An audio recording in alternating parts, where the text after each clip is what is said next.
Good evening or good morning, depending on where you are watching this video on our planet here. Right now it is 9 p.m. Central Standard Time in the United States. Today is March the 7th, 2025, Friday evening here.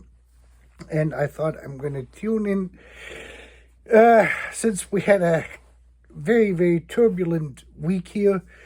And last night there were a lot of missile attacks and drone attacks on the Ukraine from the Russian Federation side out, since Trump turned off the sharing of intelligence. And I'm going to get a little bit into this stuff and to explain a few things of what we're seeing. In America, we have a saying, and we say, I have a method to my madness. And this is basically which most European or viewers from other countries have probably a hard time. And you're seeing this very American behavior in Trump. And he is really a typical American in that sense here. So I have been here for 35 years.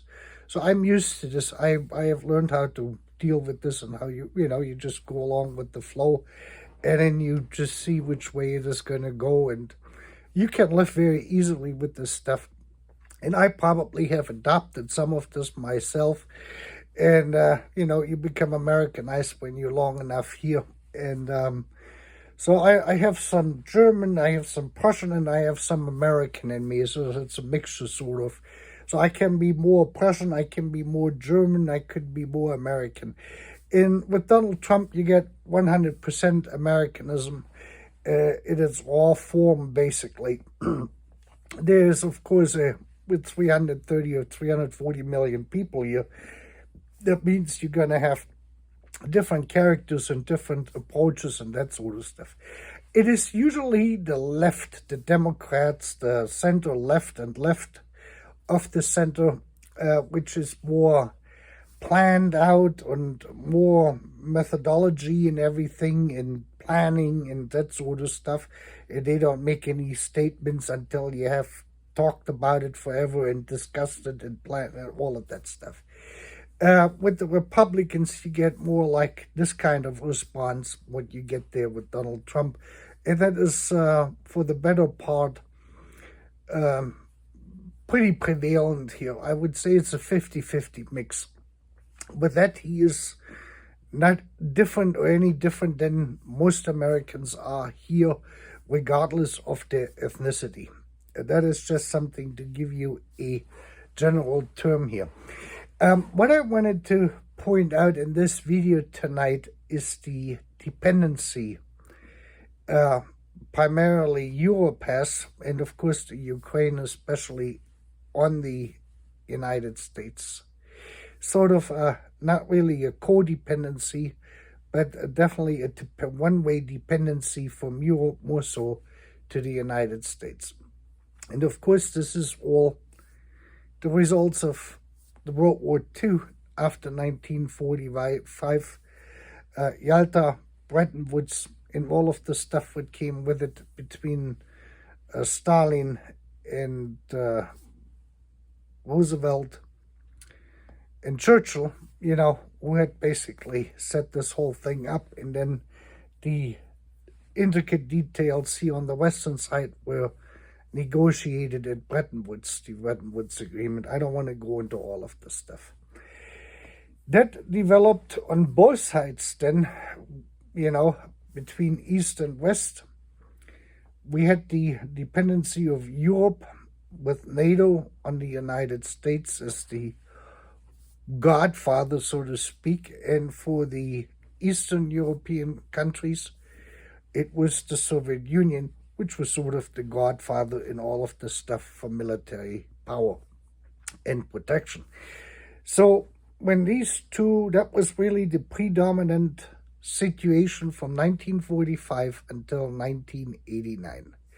And the interesting thing is this: I was actually here in the United States in November 1989.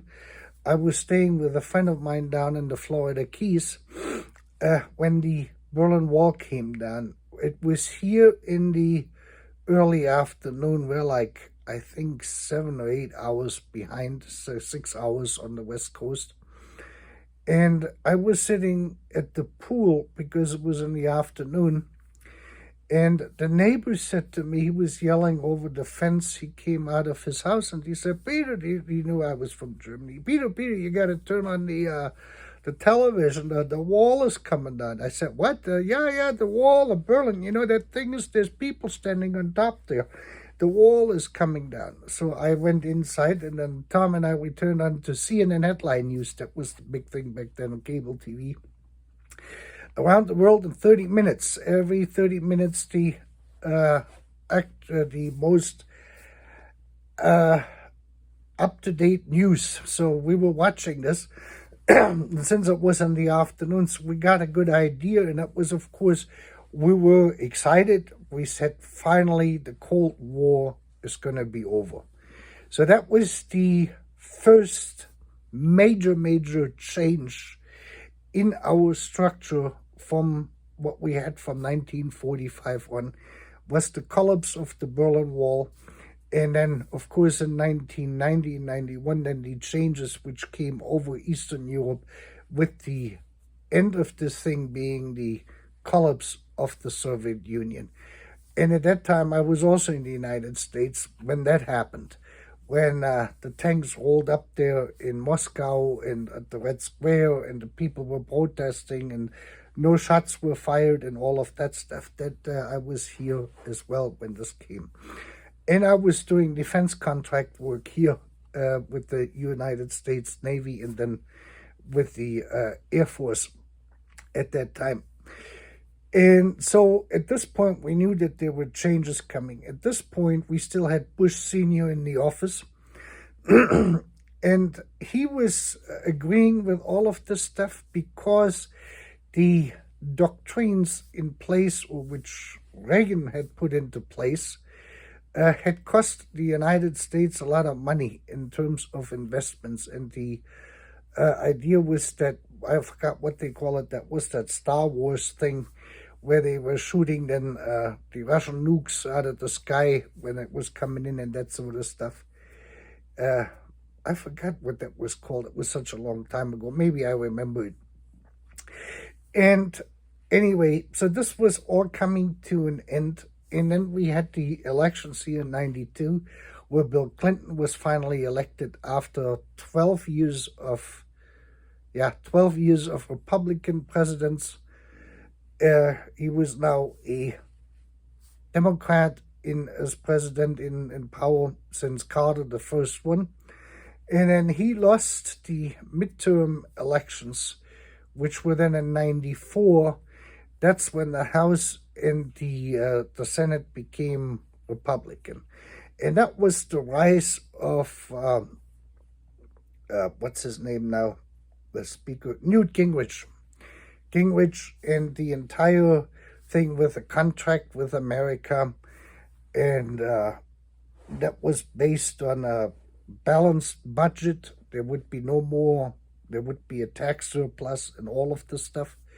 And all of this actually materialized. And that resulted in the US dollar becoming a very strong currency. And that had an immediate impact on us here, because gasoline was cheap. Everything what we imported was cheap for us. There wasn't that much imports yet, but that was already, certain things were coming from other countries. NAFTA was being incorporated here. That was the North Atlantic Trade Association, basically with Mexico and Canada. That was the first thing, and people were not too happy about it. But this is all what happened. And the peak we reached was in 1999, by the time I had moved out to Hawaii, where the gold was, since it was now freely traded, was at $280 or $290 an ounce, a troy ounce. Today, the troy ounce gold here in the United States at the exchange is somewhere between $1,900 and $2,000. And for that to completely understand on how we got to this, and this is the devaluation of the dollar. So from 1999 until, we'll say, the year 2000, until now, 2025, in 25 years, gold went from $280 to $2,000, or from $300 to $2,000. That is 6.5 times the value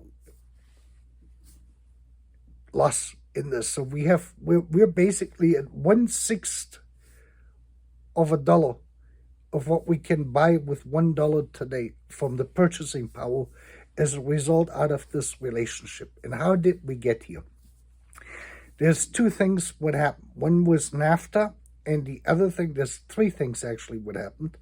Then the interest of China to become part of the World Trade Organization.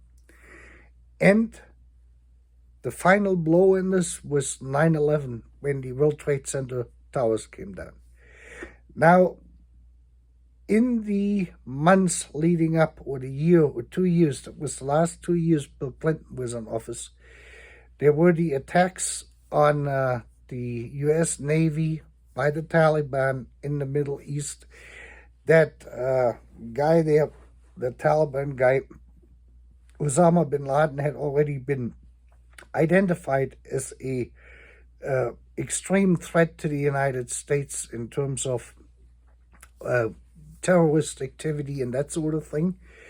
And the United States had the opportunity, I believe it was in 1998 or 1999, that they could have killed or taken out Osama bin Laden.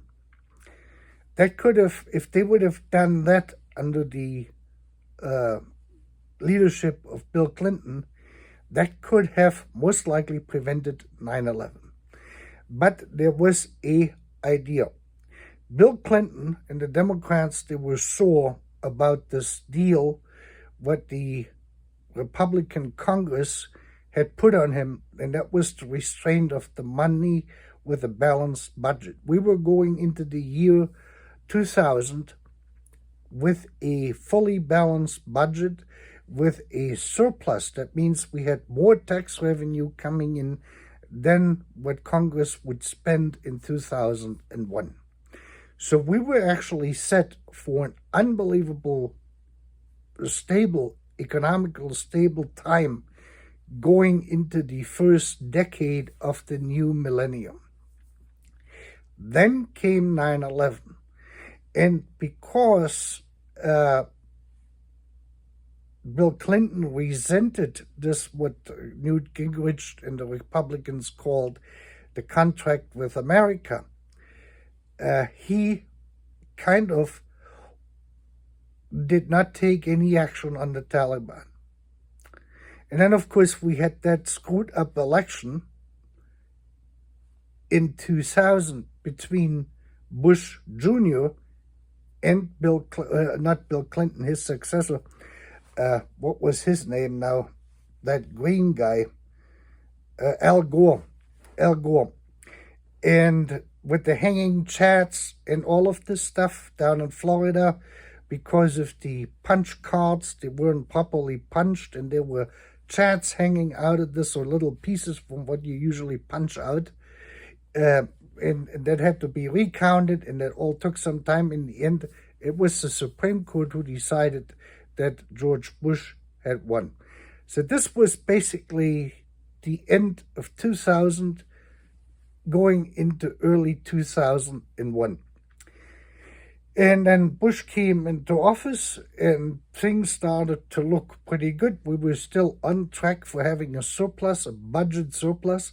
That meant the taxes could have been reduced. Gold was still at around $280, $290, $300 an ounce. So the dollar was very strong. I will give you an idea. The US dollar at this point was at 80 cents, US cents, to 1 euro when the euro was introduced.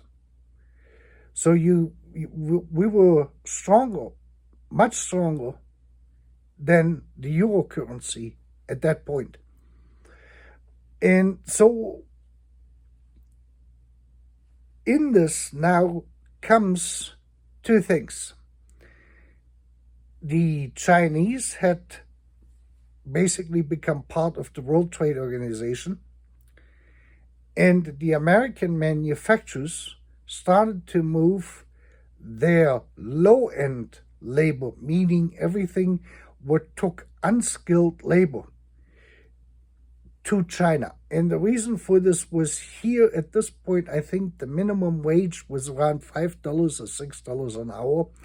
And in China, it was 50 cents or $1 for unskilled labor jobs, basically. And at that point, the consumer products, household stuff, white goods, televisions, and all of that stuff were already made in Korea and Japan since the 1960s. You think about Sony, JVC, Panasonic, and all those companies with the hi-fi stereos and televisions and VCRs. This had long run. But we were still making industrial equipment, We were still building computers here. HP, Dell, Gateway computers. The circuit boards were made here. The circuit boards were assembled here, soldered here, tested here, and they were all built here in Texas and in other states. And they were sold here in the United States, so where the monitors were made here. So we had 5 computer manufacturers who were building PCs and laptops here in the United States. That was a huge business. And IBM. All of this stuff went to China. And then came the industrial people. That was Alan Bradley, for instance. That was the competitor to Siemens. And those companies started to move little by little over there. And now we have, on top of this, that we have car manufacturers here, like General Motors, but all the parts which go into the car, into the engine, into the transmission are either made in China or made in China, then shipped to Mexico, further assembled, and then it comes up here for the final assembly here in the United States. So all the contractors to the automotive manufacturers basically no longer make any car parts here in the United States. So when Trump says he puts 25% tariffs on this, that means that those tariffs will increase the individual parts which go in there. The light button, the display, any part you can imagine. Everything is made somewhere else. We do only final assemblies here in the United States. Or, in certain instances, they rework, say like electronics, which come in circuit boards. They're made in China, and we're just reworking them with higher skilled, higher paid labor. So that is kind of on how this all has changed. And you will see the same thing happening in Europe too. Maybe on a slower speed, but it is basically, as we speak, in progress. And that's why you're losing 10,000 jobs per month in Germany. That's now the excuse is the downturn, so they can outsource this, and they're going exactly the same direction of what we did here. And the other thing was then 9/11, when it actually happened. Now, 9/11 started or was used then by Democrats and Republicans alike, and President Bush, that they were able to say, well, we have now, on top of this, this became an Article 5 NATO defense thing. So under their leadership here, we had to change everything. So we started to become more and more of a police state too, in terms of FISA, the courts we have, where the government can monitor telephone conversations, emails, and all of the stuff, online conversations. If there's a reasonable belief in existence, secretively, that's a secret court we have here, where they can go to and get a search warrant, so to speak, and they can monitor people here, citizens or non-citizens. And this has been renewed by every president since this was instituted in 2002 and 2003, including Trump. That is called FISA, F-I-S-A, and Foreign Information Security Act or something like this. I think that's what that stood for. So 9/11 was used by the political establishment to basically give them a blank check, and that's what they have been doing. I think we were, by the time 9/11 happened, we had the budget surplus. That means the tax revenues were higher than what the country was spending, or the government, the federal government, was spending. And I think we were at $2 trillion or $4 trillion in debt. We have gone since, let's just say it was $4 trillion, which had been accumulated since 1965, really, from that point on. From this point on, from 2001 on, until now, 2025, so in 24 years, we went from $4 trillion of debt to $36 trillion. Just so that you get an idea. That means our dollar here has become literally worthless. As more as the government has printed money, as more you had to pay for an ounce of gold. So this is how we went at the same time from $300 an ounce of gold to almost $2,000 an ounce of gold. It's in direct relationship. So, and this has now created, not just now, but overall, a impoverished, low group of people here. We have the rich got, as a result, even richer, but in reality is the middle class, the lower middle class, and the poor people here have really struggled. And every year this struggle has gotten worse and worse and worse. What came on top of it was that move of American manufacturing, say like in the computer environment, computer building PCs and laptops and game stations and that sort of stuff, that went from the United States to China. Then came the industrial automation guys, the robotics guys, all of those people, all of these companies which built or used to build electric motors here. Baldwin, for instance, just to name one of them, everything went over to China. All of the people in those sectors used to pay their unskilled laborers pretty well, usually double or triple the minimum wage. They found themselves out of a job. And that happened at the same time when they were pushing the mortgages out, the subprime mortgages to those people. They were firing. And that ended in the collapse of this entire financial market thing in 2008. Anyone with half a brain could have basically, predicted this. So we are now in a position here where we have to figure out what to do to, first of all, we have to stop this massive deficit spending, what we had now since 2001. We have not heard one American politician since 9/11 came into effect or happened who stood here and said we're interested in a balanced budget. No one, whether it was the Republicans or the Democrats. It doesn't make any difference, or anyone in between. None of them. They basically got rid of Newt Gingrich. Gingrich is now a commentator on Fox News, and they kind of have him around, but he is really no part of nothing anymore, and he hasn't been for a long time. And this is the current situation. Now you wonder, how does this now apply to Europe, to the Ukraine, to this erratic behavior you're seeing from Trump towards the Ukraine, towards Russia. That war in itself, even though it is only between the Ukraine and Russia, or Russia and the Ukraine, has basically disrupted the entire global energy market.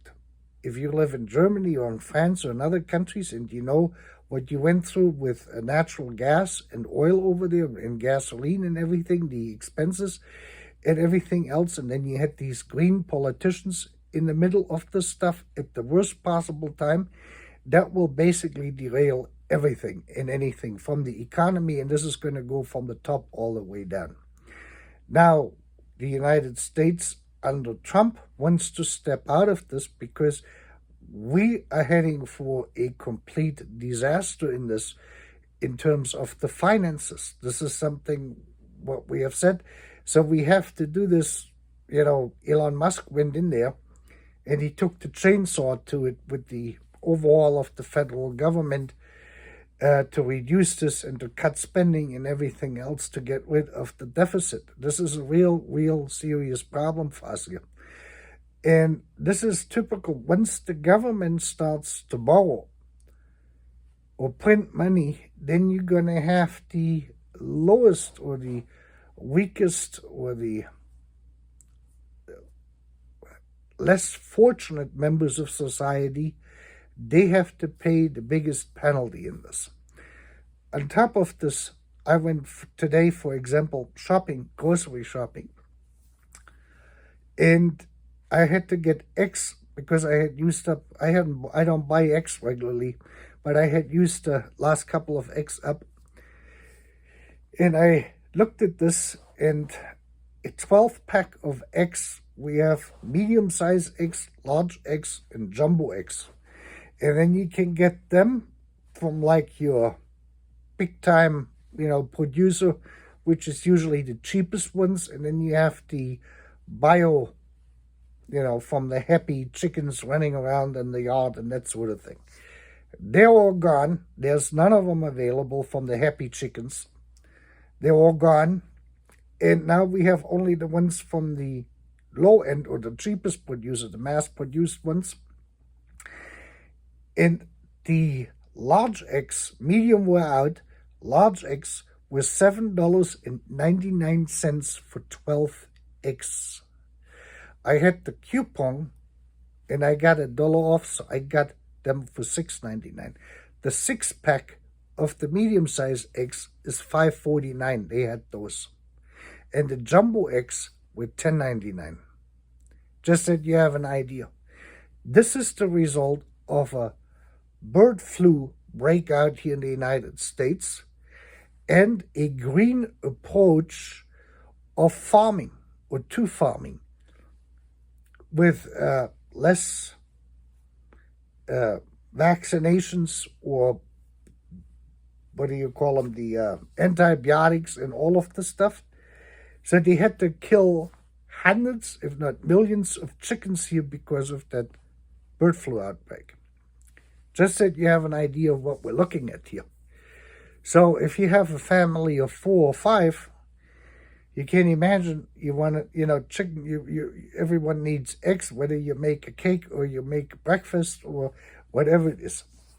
It is expensive. Normally, that 12-pack of eggs from that particular mass production company which mass produces these eggs used to be $1.29, just so you have an idea, until about 4 years ago. It was with Biden that this bird flu thing here started to go rampant throughout the United States. We don't know where it came from. On top of this now, we have measles outbreaks down in Texas and New Mexico, and several people have died of this already in children. Measles. This is 2025.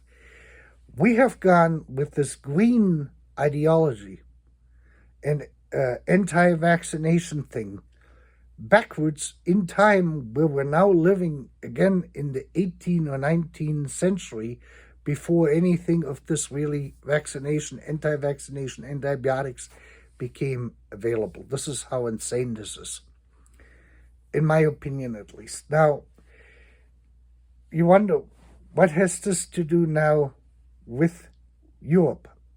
Well, because of the Cold War and the predominance of the United States in the Western world in NATO as a military power, all of Europe, all NATO members said, great, let the Americans do this. That's a rich country, they can. Now you see, when the United States withdraws their technical capabilities, that the Europeans have nothing in place in terms of intelligence gathering to give to the Ukrainians. This is what we saw last night, 2 days after they stopped. This is how severe of an issue this is for Europe. And Europe consists of 36 nations. People say, some politicians I watched today on the news, they say, well, we don't want the war here in Europe. Well, Europe starts at the Ural Mountains. It goes west from there. Moscow is in Europe. So is the Ukraine. The war is already on the European side. It's not on the Asian side of Russia. It is on the European side where this is taking shape. It is on European soil. Not in Central Europe, but closer to the northern eastern part of Europe. Anyway, so this is the things, and this is why I made the issue at hand.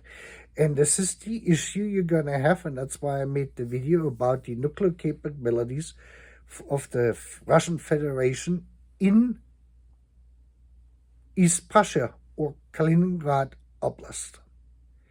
Because the Europeans don't have the technology that they would actually be able to detect the launching of one of these nuclear weapons. Now, these were conventional missiles which went through there. They could have had 3-4 nuclear warheads or nuclear missiles in this, and this whole thing would have went up beyond your imagination. At this point, the Russians don't even have to use nuclear weapons because they can get through it. And you can see what kind of consequences this actually has. And the Europeans, they're thinking now, and of course this is a democracy, and democracies you talk, you bring this all together, and this is all going to take time. Every day they're spending on discussing and thinking and planning and doing. The Russians are building more and more and more military equipment, weapons, and ammunition. At one point or another, you're going to run out of time. And then the question comes, how, where, when, and who is going to do all of this stuff? The United States has the advantage that it exists or is based on 50 states coming together in a federation. You would have to convert each European country, all 36 countries, into states, and then establish a federal European government. And I don't think that really is going to happen, because our national prides in each country, in each region, in each state, in each part of this, no matter where you are, is so nationalistic to begin with that this is virtually impossible for Europe to come together on that kind of a level. Maybe in 100 years from now. I'm not very optimistic about this. And this is the time where you need a federated government, really, for Europe to counter either the United States or Russia. But this would also abolish every state, every country within Europe, except for their individual states with counties, to come together. So Europe would only consist out of several states and counties, but no more individual countries. And I think this would be the turning point in Europe in every aspect if we ever get to this point. I doubt it that there's that much consensus there that local authorities, local leaders are willing to give up that much authority to a different nationality, different ethnic background, or whatever as a president. All of Europe would elect then a president or a chancellor or something to that tune. But this would be the ultimate solution in this. That 800 billion euros what Germany is proposing there, there's going to be only a fraction going to the military, and everything else. They're coming with their railroad and this, that, and the other thing, and the buildings. That is a global problem of all of our industrialized nations, here too in the United States, that our infrastructure is aging and has to be renewed. It was easy and great when it was all brand new, built 30, 50, 100 years ago. But now all of the stuff, the time has taken its toll on all of these things, and they have to be renewed. And this is tremendous costs. So we have to think about this and how much we actually can renew these things, and if there would be something more efficient to do it. We would have to build things not to last 10 years, 50 years. They would have to be built to last 100, 200, or 300 years. Our thinking in terms of infrastructure, the longevity of these projects and these buildings, or railroads, airports, highways, streets, roads, would have to be changed. Our thinking would have to be changed as to, can we build a road which lasts 100 years before we have to do anything with it? Then we're actually fixing the problem. When they used to build roads with cobblestones from one town to the next town by labor, manual labor, by horses and ox carts, they weren't worried about it because the only thing what went over these roads was ox carts. That was the heaviest thing they had, and there weren't many of them, and there wasn't much movement of heavy stuff, not like it is today. These are just some thoughts, food for thoughts. To the Ukraine, I have to say one thing. You're a nation I feel deeply sorrow, a deep sorrow for you. I have a lot of empathy for you. And the reason why is, and I think I pointed this out over the years in my videos, is I said in the beginning is what the Europeans were doing or what America was doing wasn't enough militarily. For you to properly, defend yourself and reclaim your territory, which Russia had basically invaded.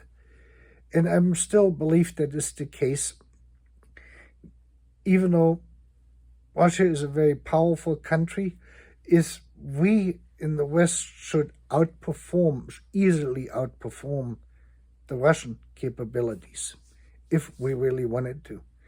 But if your entire industrial sector, 60% of the jobs in Europe depend on Russian oil and gas, then you're going to find yourself in a real screwed up situation to begin with. And I guess we saw this with the invasion of Crimea, the way that took place. Obama's response with Merkel's response and Macron's response, I think at that time, or it was Holland, I can't remember, either one of the two. In the assurances the Ukraine got, that must be very depressing. And then see how this actually evolved, then came this whole thing in the Donbass region. And you had the separatists there, and the separatists getting supported by the Russians, and all of this stuff. I mean, this has been going. And then the final invasion. Without the Javelin missiles, which Trump said he gave to you, the invasion, there's a pretty good chance, would have been successful. And they would have moved into Kiev and taken over Kiev. That was avoided. But that led into this, what we got now, with a 3-year war, which is really a meat grinder with no end in sight, because both sides, the Russians and the Ukrainians, understandably, the Ukrainians are so focused on, on a,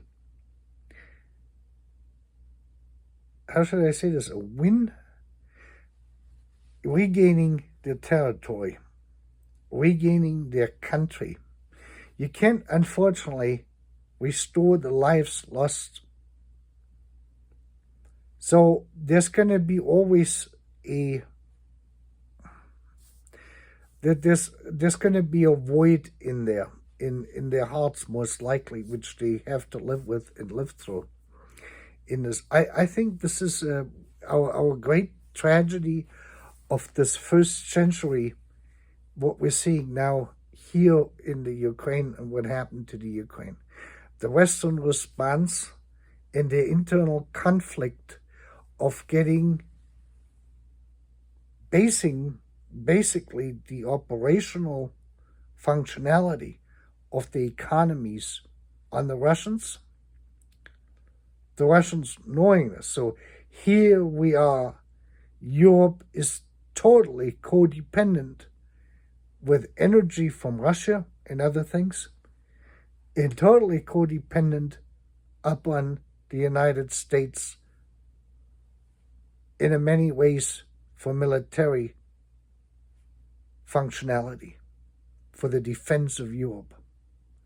You take Russia and the United States out of this equation, Europe has nothing.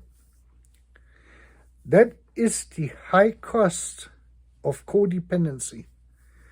And unless Europe is going to get out of this codependency, there's enough smart people in Europe, they should be able to figure this out and how to do it. I may not be the person for it. I know only one thing, is when you analyze this, that this is not good. There was in America a lady in the 1980s. She wrote a book, in the title of the book is called Codependency No More. And the book deals with codependent relationships in a marriage or in a family situation where one family member is an alcoholic or a drug addict. And, the manipulation, the dealings in all of the stuff that comes with it. The other side trying to help them and fix them, and then the other one side then relapsing and all of the stuff. Codependency is the inability to stand on your own 2 feet. And if Europe ever has believed that they could codepend upon 2 supernations at the same time with opposing views and opposing value systems, they always say in Europe, this is a union about value and democracy. Now you had the United States, but then you're getting your energy where your entire economy depends on from a country which doesn't have the same values or the democracy you're looking for. There's something wrong in this picture. There's something wrong majorly in the thinking strategy of the people who basically implemented this or set this up. So this is all food for thought. I will pray for the Ukraine, and we hope that we're going to have some form of a peace here, that at least the people no longer die. I have said this for a long time. Because of this intricate situation we're in, which is so messed up, that there will be never a clear winner. The Russians cannot win this war with the way they're fighting it if the West really comes together. And on the other hand is the West will never really be able to overpower the Russians in the same way. All we're going to do is we're going to increase the meat grinder and make it bigger and bigger and bigger. And bigger we make it, as more people are going to die in it with the same results in the end. When we say we make a peace, you have to remember that I'm from a country which was divided from 1945 until 1990 for 45 years. We had family members there, the other ones there. The Ukraine, even though not at fault, may experience something similar. We have a divided country where one part is Russian occupied, the other part would be the western part of it. Eventually, what we have learned from history and the parallels we probably can draw out of this is that one day the political situation in Russia is going to change and you're going to have a reunification in the Ukraine. In 1945 or 1950, when both countries were formed, East Germany and West Germany, no one thought at that point, everyone was hoping for it, but no one had thought that Germany would ever be reunified as one country. And we're still not reunified with East Prussia or with the other territories, West Prussia, and Silesia and other parts which belong today to Poland. And that's okay. That is just the way it went out of the history in that particular sense for that war and the consequences out of it. In your case, it may not take 45 years. It may go faster. But if we can stop having people needlessly die, whether it is soldiers or civilians, then we can actually, in time, heal the wounds which were created in this. And then we're going to be able to probably reunify the lost parts of the Ukraine with the rest of the Ukraine. This is right now the only logical and probably possible scenario in this. Everything else is pretty much unrealistic. This is the best I can give you in terms of hope, trying to look ahead of what there is. There will be a great future. And if America gets involved over there more than what they did before under Biden, like I said, was not a business person. So he didn't understand most of this. He probably understood some of it, but not most of it. It will be that through business, interaction, and family, and religion, that the lost part of the Ukraine will come back into the Ukraine one day in the future. These are my thoughts. These are my hopes, and I am deeply with the people in the Ukraine. I pray for you, and I plead with the Russians to get to your senses. You are a superpower. You will always be a superpower. But at one point or another, as a superpower, you need to know when to stop. And with that, you have a great evening.